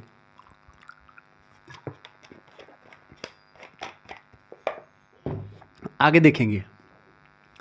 अगला क्वेश्चन आपकी स्क्रीन पर आ चुका है, नवमालथसवाद से क्या आशय है। नवमालथसवाद या नए, जिसको आप नया मालथसवाद कह सकते हैं। नवमालथसवाद एक प्रकार का आंदोलन है, ठीक है, जिसे प्रारंभ करने का श्रेय इंग्लैंड की मैरी स्टोप्स तथा अमेरिका की मार्गरेट सेंगर को जाता है। नवमालथसवाद एक ऐसी विचारधारा है जो जनसंख्या की तीव्र वृद्धि को लेकर के चिंतित है कि जनसंख्या इतनी गति से बढ़ रही है, इसको कैसे कंट्रोल किया जाए, तथा सहवास के आनंद को कम किए बिना जन्म दर को कम करने के लिए यांत्रिक अथवा रासायनिक गर्भ निरोधकों के प्रयोग को अपनाए जाने पर बल देते हैं। यानी नवमालथसवाद बेसिकली सेक्स की एक प्रकार से जो कामना है लोगों की, उसको कम किए बिना, ठीक है, यानी जो सहवास की एक प्रकार से जो आनंद है सहवास का, यानी ये नहीं कि आप जो है सेक्स को एक प्रकार से ही ना, सेक्स ही ना करें, इसको रोकने की बात नहीं करता है। सहवास के आनंद को एक प्रकार से कम किए बिना जो सहवास का आनंद है उसको व्यक्ति ले, लेकिन जन्म दर को कम करने के लिए एक प्रकार से एक यांत्रिक और रासायनिक एक प्रकार से प्रयास, जिसमें तमाम प्रकार के जो है गर्भ निरोधक चीज़ें, तमाम गोलियां, तमाम प्रकार के एक प्रकार से परिवार नियोजन के तमाम जो साधन हैं, उपकरण हैं, वो एक प्रकार से व्यवस्थित कर दिए गए हैं, ठीक है, तो उसको लोग अपनाएं। इससे क्या होगा कि एक प्रकार से जो है चीज़ें रुकेंगी और जनसंख्या वृद्धि जो है वो रुकेगी, कम होगी। नवमालथसवादी इसी मुद्दे पर माल्थस के विचारों के विरोधी हैं कि जनसंख्या को नियंत्रित करने के लिए कृत्रिम उपायों को नहीं अपनाया जाना चाहिए। क्योंकि माल्थस ये मानते थे कि जनसंख्या बढ़ रही है, उसको हम दूसरे तरीके से हैंडल करेंगे, रोकेंगे, लेकिन मतलब वो कहते हैं कृत्रिम उपाय नहीं अपनाना चाहिए, जैसे कि तमाम प्रकार के जो हम उपाय आजकल कर रहे हैं परिवार नियोजन के, ऐसे उपाय नहीं अपनाने चाहिए, माल्थस का मानना था। लेकिन जो नवमालथसवादी हैं वो इन्हीं विचारों पर माल्थस के विरोधी हैं। वो कहते हैं कि माल्थस एक प्रकार से जो काम माल्थस ने कहा कि ये नहीं करना चाहिए, कि मतलब जो एक प्रकार से जो कहते हैं कि जो मतलब जनसंख्या बढ़ रही है उसको एक प्रकार से रासायनिक तरीके से यांत्रिक तरीके से या कृत्रिम तरीके से जनसंख्या को ना रोका जाए, क्योंकि जनसंख्या एक प्रकार से मनुष्यों के अधीन है कि जनसंख्या रुक जाएगी। लेकिन नवमालथसवादी कहते हैं कि नहीं, इसके लिए तमाम उपाय हैं, जिसके लिए तमाम गोलियां चलती हैं, तमाम प्रकार के यंत्र हैं, जैसे कंडोम या तमाम प्रकार की और गोलियां आती हैं, गर्भ निरोधक गोलियां आती हैं, ठीक है, लूप वगैरह, तमाम प्रकार की ऐसी व्यवस्थाएं हैं मार्केट में, जिसकी वजह से आप परिवार नियोजन के चीज़ों को पढ़ करके आप जो है जनसंख्या को कंट्रोल कर सकते हैं। ऐसी स्थिति में एक प्रकार से नवमालथसवादी मतलब इस मुद्दे को तो एकदम से जो है मतलब फैलाते हैं कि ये चीज़ करना चाहिए, लेकिन माल्थस पहले बोलते थे कि ऐसा नहीं होना चाहिए, ठीक है, कृत्रिम उपायों को नहीं अपनाना जाना चाहिए। माल्थस नैतिक उपायों से जनसंख्या को रोकने के पक्षधर थे। नैतिक मतलब कि मोरल रह करके, एक मोरलिटी में रह करके, नैतिकता को ध्यान में रख करके किया जाए, ठीक है। नवमालथसवादी नैतिक उपायों के साथ साथ कृत्रिम उपायों से भी जनसंख्या को नियंत्रित करने की बात करते हैं, और इसी में एक प्रकार से दोनों सिद्धांतों में माल्थसवाद में और नवमालथसवाद में भिन्नता दिखाई पड़ती है। आगे देखेंगे। अगला क्वेश्चन आ चुका है, दीनदयाल उपाध्याय की बात की जाए तो उनके आर्थिक विचारों को बताइए। दीनदयाल जी का वैचारिक आधार मानववाद है। इस दृष्टि से उनकी संपूर्ण चिंतन परंपरा का केंद्र बिंदु मानव है, ठीक है। उनके आर्थिक विचार भी मानव केंद्रित हैं, यानी मनुष्य ही एक प्रकार से सर्वे सर्वा है, मनुष्य को ही ध्यान में रख करके उन्होंने अपने विचार दिए। उनका कहना है दीनदयाल उपाध्याय जी का कि हमें ऐसी व्यवस्था चाहिए जो हमारी मानवता को विकसित कर सके तथा हमारे मानव तत्व को समाप्त ना करे। ये दीनदयाल उपाध्याय वही हैं जो जिनके नाम पर यूनिवर्सिटी चलती है गोरखपुर में, DDU यूनिवर्सिटी, ठीक है, वही। गांधी जी की तरह दीनदयाल जी भी मानवीय हित को अर्थनीति का साध्य मानते हुए अन्य वस्तुओं और साधनों जैसे कि मशीन, कारखाने, उद्योग इत्यादि सभी को साधन के रूप में स्वीकार करते हैं। यानी मनुष्य सबसे पहले है, उसके बाद में फिर सारी चीज़ें हैं। मनुष्य ही एक प्रकार से साध्य, बाकी साधन है, ठीक है। मनुष्य का ही हित सबका हित है। क्लियर? आगे देखेंगे। अगला क्वेश्चन आ चुका है, प्रोफेसर JK मेहता के बाजार संबंधी विचार को बताइए। देखिए, बाजार संबंधी विचार प्रोफेसर JK मेहता ने अपनी पुस्तक उन्नत अर्थशास्त्र के सिद्धांत में बाजार शब्द की परिभाषा दी है। कुछ इस प्रकार दी है, कहा कि बाजार एक स्थिति का परिचायक होता है जिसमें एक वस्तु की मांग ऐसे स्थान पर होती है जहां उसे विक्रय के लिए प्रस्तुत किया जाता है, ठीक है। तो एक वस्तु की मांग ऐसे स्थान पर होती है जहां उसे बेचने के लिए रखा गया है। बाजार वही स्थिति या वही एक प्रकार से स्थान होता है। JK मतलब कि प्रोफेसर JK मेहता की इस परिभाषा के अनुसार एक ऐसा क्रेता यानी खरीदार एवं विक्रेता यानी बेचने वाला भी बाजार का निर्माण करने के लिए पर्याप्त हो सकते हैं। यानी कि एक खरीदने वाला हो और एक बेचने वाला हो तब भी बाजार बन जाएगा, यदि उनमें क्रय विक्रय करने की सामर्थ्य होती है, क्रेता और विक्रेता में, यानी खरीदने और बेचने की क्षमता है दोनों के अंदर। तो मेहता के अनुसार बाजार शब्द को परिभाषित करते समय इसके साथ क्षेत्र का प्रतिस्पर्धा विशेषणों को जोड़ना आवश्यक नहीं, यानी कि जरूरी नहीं किसी स्थान पर जाकर के एक प्रकार से वो रुक करके दुकान खोल करके ही बेचे। ऐसे ही अगर एक क्रेता विक्रेता आपस में एक खरीदारी और एक प्रकार से मतलब कि क्रय विक्रय कर लेते हैं तो भी एक प्रकार से वो क्या है, वो बाजार कहा जाएगा, ऐसा मेहता जी का मानना है। मेहता की बाजार की इस परिभाषा में एक कमी यह है कि केवल पशु वस्तुओं को क्रेता और विक्रेताओं की बात, मतलब केवल वस्तुओं के क्रेता और विक्रेताओं की बात करते हैं, ये सेवाओं के क्रेता की बात नहीं करते हैं ये, ठीक है। यानी इसमें एक प्रकार सेवाएं जो है तमाम प्रकार की वो सेवाएं शामिल नहीं है, बस केवल वस्तुओं का आदान प्रदान या वस्तुओं की खरीदारी और लेनदारी शामिल है। सेवाओं की मतलब कि जो है क्रेता और विक्रेता शामिल नहीं है। तमाम प्रकार की सेवाएं आजकल मार्केट में मिलती हैं, वो सेवाएं एक प्रकार से इन्होंने शामिल नहीं की थी, ठीक है। चीज़ें क्लियर हुई। तो अगर आपको एक प्रकार से कोर्स ज्वाइन करना है तो आप कोर्स ज्वाइन भी कर सकते हैं। आपको एसएमएस कैसे करना है, एसएमएस करना है 9161 93 60 62 पर, ठीक है। और आपको सारे सब्जेक्ट का एक प्रकार से कोर्स करवाया जा रहा है, मात्र 100 रुपीज़ में ही सारे सब्जेक्ट के कोर्स आपको करवा दिए जाएंगे। इसमें आपको PDF नोट्स मिलेंगे तमाम सारे, ठीक है, सारे सब्जेक्ट के PDF नोट्स मिलेंगे, जिसमें included human values and environmental studies, यानी ये एक प्रकार से आपका जो को करिकुलर कोर्स है इसको भी एक प्रकार से इसी 100 रुपये में इसकी PDF और इसके भी तमाम प्रकार के लेक्चर, लगभग 30 वीडियो के आसपास होगी ह्यूमन वैल्यूज़ की, वो भी आपको मिल जाएगी। और उसके लगभग एक मतलब उसके कई यूनिवर्सिटी के क्वेश्चन पेपर और मॉडल पेपर जो पिछले वर्ष के मैंने पढ़ाए हैं वो सब आपको मिल जाएंगे। और आपकी बार जो मैंने एक प्रकार से एक मॉडल पेपर दिया है उसकी भी वीडियोज़ आपको मिलेगी, और साथ ही साथ और भी चीज़ें मिलती रहेंगी। इसके अलावा आप देखेंगे इंग्लिश का भी एक प्रकार से आप लोगों के कहने पर इंग्लिश का चैप्टर 1 एक प्रकार से करवा दिया गया है। अगर इस वीडियो को आपने नहीं देखा तो प्लीज़ देख ले, यह वीडियो आपको मिल जाएगी कहाँ पर, इंग्लिश का एक प्रकार से जो लेक्चर है आपका वो मिल जाएगा। इंग्लिश का लेक्चर कहाँ पर मिलेगा भैया, एक दूसरा हमारा चैनल है को करिकुलर मास्टर नाम से, ठीक है। कौन चैनल है, को करिकुलर मास्टर, एक प्रकार से एक दूसरा चैनल है हमारा को करिकुलर मास्टर नाम से। इस चैनल को आप सब्सक्राइब कर लीजिएगा। यहाँ पर आपको इंग्लिश की वीडियो एक प्रकार से जो है BA 3rd सेमेस्टर की चैप्टर नंबर 1 मैंने पढ़ा दिया, तो इसको आप देख लीजिएगा को करिकुलर मास्टर चैनल पर, ठीक है। चैप्टर 1 पढ़ा दिया, चैप्टर 2 या फिर मॉडल पेपर और महासंग्राम वीडियो इसकी भी मैं दे दूंगा कुछ दिनों में, तो आप उसके लिए तैयार रहिएगा। बाकी इन सभी की PDF वगैरह जो आपको लेनी है तो आप कोर्स ज्वाइन कर लीजिएगा। कोर्स ज्वाइन करने के लिए मैंने आपको बताया 9161 93 60 62 पर आपको SMS कर देना। धन्यवाद, मिलते हैं फिर नेक्स्ट वीडियो में, तब तक के लिए जय हिंद जय भारत। आप सभी का बहुत बहुत धन्यवाद। हमारे से जुड़ने के लिए इसी प्रकार से अपना प्यार हमेशा बनाए रखेंगे।